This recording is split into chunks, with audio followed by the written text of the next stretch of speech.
guys, welcome back to the channel. Hope you all doing good guys. இன்னைக்கு இந்த வீடியோல வெறும் 5 நிமிஷத்துல ரொம்ப சூப்பரான கார சட்னி எப்படி பண்றதுன்னு தாங்க பார்க்க போறோம். இந்த கார சட்னியை ஒரே ஒரு முறை செஞ்சு பாருங்க, ரொம்ப விரும்பி சாப்பிடுவீங்க. அது மட்டும் இல்லாம இட்லிக்கு மேல இந்த கார சட்னியை ஊத்தி நல்லா பிசைஞ்சு சாப்பிடும்போது அவ்வளோ டேஸ்டியாக இருக்குங்க. வாங்க எப்படி பண்ணுறதுன்னு பார்க்கலாம். அதுக்கு முன்னாடி நம்மளோட சேனல் ஃபஸ்ட் டைம் பார்க்குறதா இருந்தால் மறக்காமல் சப்ஸ்கிரைப் பண்ணிக்கோங்க.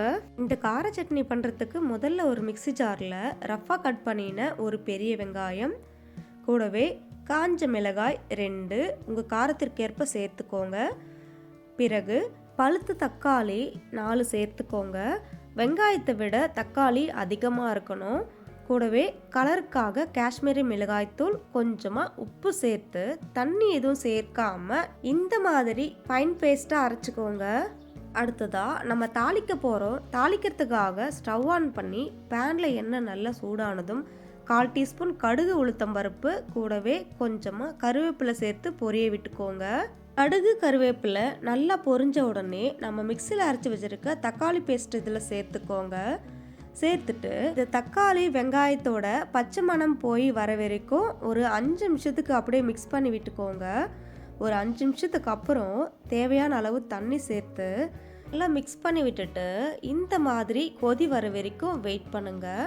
இப்போது நம்ம சேர்த்த தண்ணி பாதி அளவு வற்றி நல்லா திக் கன்சிஸ்டன்சியாக வந்திருக்கு. இந்த அளவு வந்ததும் உப்பு இருக்கான்னு செக் பண்ணிவிட்டு சர்வ் பண்ணிக்கோங்க.